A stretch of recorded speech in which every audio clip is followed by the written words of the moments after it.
Hi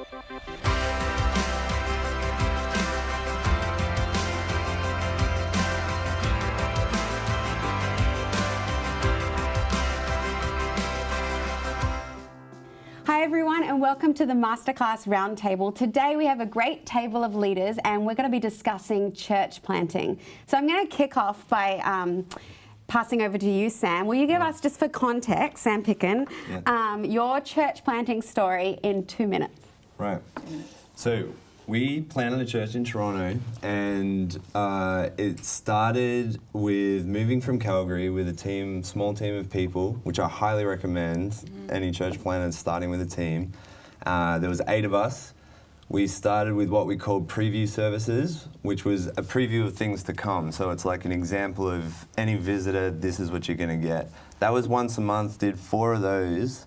Then we had our launch Sunday, believing for 100. Got 98, and that's how it started. And then from there, that was 5 years ago to where we are right now. Yeah. Amazing. Is that enough for the story? That's pretty good. That was a good 2-minute overview. I'm impressed. Yeah. What was your story again? You guys, when did you start? So, yeah, you can tell it. Yeah, so we moved from Sydney to New York, landed in late February 2013, and we wanted to have a team with us, but no one from Australia got their visas and jobs or got approved. They definitely tried, which was cool, really helpful. And but yeah, they all tried. We landed there just on our own, and that's where we got the creative idea to start as a dinner party because we didn't have a team. But that ended up being such a God thing because now dinner parties is really the lifeblood of our church. So cool. But how about you guys in Hong Kong? Well, we started off as youth pastors in WA in Perth, and we weren't in the C3 movement, but we knew C3 was a church planting, I guess, organisation, and so we moved over to Sydney, and we thought we'd be gone within a couple of years, but the green light seemed to go off, didn't it? It actually died. The whole desire to even plant a church just completely died. And we were on staff here at Oxford Falls. And then I remember actually we were going over to Presence Amsterdam at the time, and we were in the plane. And at the same time, we both felt this thing just drop inside us. Okay, now's the time. Wow. And at the time, we thought maybe it's somewhere in Europe because Wayne has a British citizenship. So we came back to Sydney, and we told Pastor Phil, Pastor Mark, and Simon. And the first thing they said was, what? Why Hong Kong? But Hong Kong had always been in our hearts since 2003. Wow. And we'd never been to the city. So the guys said, let's all pray about it for 2 or 3 months. And then we all came back together and they all said, yeah, let's And so the first time we came to Hong Kong, so we'd never been here before, and we thought, where do we start? Where do we even begin? Because it's such a crazy busy city, and so it just sort of. So how did you decide where to start? Where to start? Well, really, it was where can we even hold a service? Because the challenge in Hong Kong, number one, is venue. Where do you even find a venue? And the venue within your budget too, because property is ridiculously expensive. We moved from Perth to Sydney thinking that was expensive, but Sydney to Hong Kong, it's like let's just times it by 10. At least, So we moved to Hong Kong there was just the 3 of us, Mary, myself, and our little 10-year-old son, Jake. Wow. Yeah. We had another girl that actually, she came over just to get her visa in Hong Kong to go back to Sydney. She was in the city campus and from Hong Kong. And she said to us, can you pray for me that I'm going to get my visa to go back to Australia? And we said no. We need someone to stay with us. And the Lord answered our prayer. She didn't get the visa. And she's still with us today. That was 8 years ago. Oh, amazing. So that was awesome. So when we landed in Hong Kong, we gave ourselves 6 weeks to start a service. And so we had an expression of interest website. We found a hotel that we could start holding some services.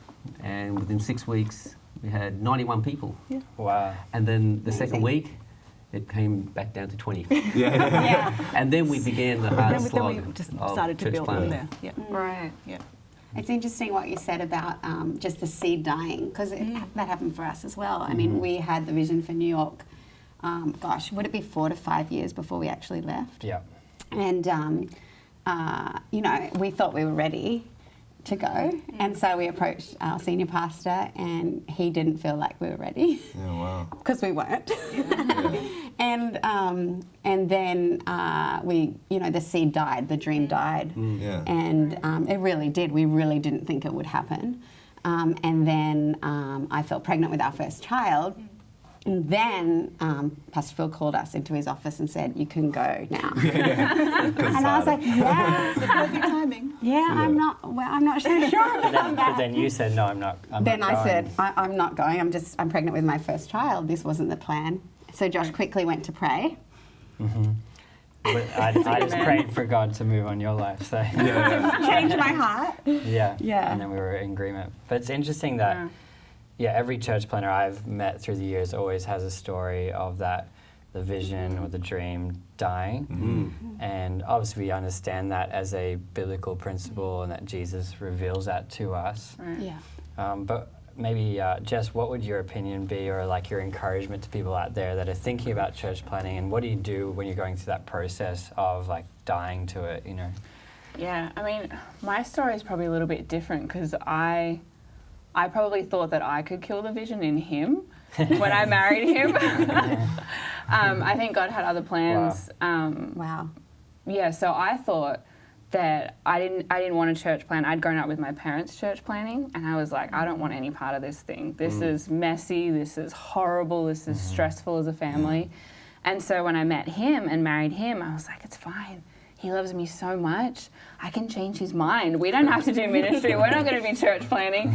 And God had other plans, and God changed my heart instead. So I didn't really have to let the vision die. I think I had to let my vision for my life die, which wasn't church planning, so that God could put the church planning vision in me. It's great. It wasn't a fight of wills. No. Like it wasn't. Says him. Because he won. Well, no, but there was this moment that was amazing where you said, this is going to sound like morbid, but you said, like, if anything ever happened to you, I would still want this. Right, that's and where I God think had that to get was me after to. God spoke to Jess. And, like, I think... He said that we can't keep going like this in our marriage. If I wasn't on board, I couldn't just be the wife that supported his vision. It had to be my vision as well. That's what God was saying to me. And so, he got to me to a point where if anything was to happen to Sam, that I would still carry the vision of church planning to the same level. Which I think is important for anybody any couple, is that each individual gets the vision for themselves from God. Yeah. That's such an important point. How did you guys do it, being told that you weren't ready to go? Like, how did you navigate that? Yeah. It was really hard. Yeah, definitely. Ice cream? I think, I think we threw ourselves into what we've been given. Like, you have the initial, and then you throw yourself into what's in your hand. So I was doing media and TV and marketing at Oxford Falls, and Josh was young adults as a job, and I was serving alongside him in volunteer capacity. And I think we just really threw ourselves into what we were doing. Yeah. We realised there was more things for us to learn. Yeah. And so in hindsight, it's obviously 2020 vision. It's very clear now that we needed to grow. But I think you got to make a decision at that point. No, I'm going to maximize this season. I'm really going to learn as much as I can about leadership. But also, there's people in front of you right now that just need your leadership. It's not about our vision. It's really about the people that we're meant to serve then and there. And so I think God's really testing your heart. Like, why do you want a church plant? Is it just a fad or an idea? And church planting has become very popular. It's a bit of a thing, But I think that cannot be our motivation. So wherever it comes from, whether it's your own life vision or maybe you want a church plant too much, God's going to test the vision and the dreams to make sure that it's pure, because it's about His people, and we're just stewards of the church, and so it was important. And then so it's that spiritual aspect, and then amidst that, it's the practical learning that you get. Like I learned so much in those years that I've brought into our church. Oh my goodness. So almost so many departments, so to speak, or areas within a church that I would have no idea about. Yeah. Oh my goodness. So God knew exactly what he was doing when he spoke to Pastor Phil and said they're not ready. I learned how to do budgets from Wayne because he was my finance boss. Helpful. But we learned so much from you guys and serving I was in your working season. for your dad when we first moved over, and I remember he said to me, don't have your heart set on anything. Just say yes to whatever comes your way. And I think that's probably one of the greatest pieces of advice. Wow. So just say yes. That's brilliant. And you just don't know, what those, opportunities will bring, where it's going to lead. And I know definitely, looking back in hindsight as well, we weren't ready either. And I'm glad the seed died, because if we had have stepped out then and there, it probably would have destroyed us. That's right. That's Absolutely. right. Because when people ask, should we church plant, or that it sounds so glamorous or whatever, it's not. It is. Not glamorous. It's No, it's not hard, easy. and you really need to be ready. And it has to be a green light from God. Let's talk about that. It's not glamorous. Yeah. 'Cause that's really good. But more from a spiritual point of view. So do you guys what was it like landing in your cities? You guys, for instance, you're in Hong Kong, so they don't speak English. Yeah. Spiritual climate's completely different to Sydney. What was that like? I guess one word is daunting. It was just daunting. Like, where do we even start? Yeah. That was the biggest thing. And I think it was just then, okay, it's just one step at a time, one day at a time. You can't, foresee so far. You just have to take it a little bit at a time, and that's all. I feel we were kind of in denial. As soon as we landed, being the business manager here, it's all about being organised and get your budgets in place and plan everything you're going to do. And then when we landed in Hong Kong, I just had this shock. What do we do? Where do we start? And it was I think it was good for both of us. I kind of think ministry, when you're both in it, it saves you. And I think our marriage is in the best place. I think spiritually with the Lord, we're in the best place because we had no one that we could fall back on. And we just didn't know what to do. Wow. And it was just flying by the seat of your pants. We just made it up one day at a time. Exactly. And was there little moments where it was like God confirmations? Where like something happened or a connection happened and it was like, so oh my many. gosh. We had like, many of those, Yeah, we know we're meant to be in Hong Kong and that region of the world will be there for the rest of our lives. But the Lord did these little things, and just little things, and which confirmed, this is where we're meant to be.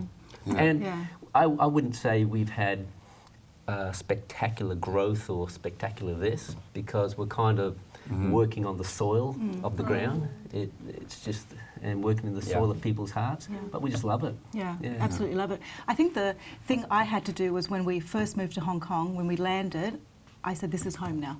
Yes. I couldn't pine for Sydney. I couldn't pine for Australia anymore. This is our home. Great. Because one of the first things that people, when they came to our church, would ask us, how long are you here for?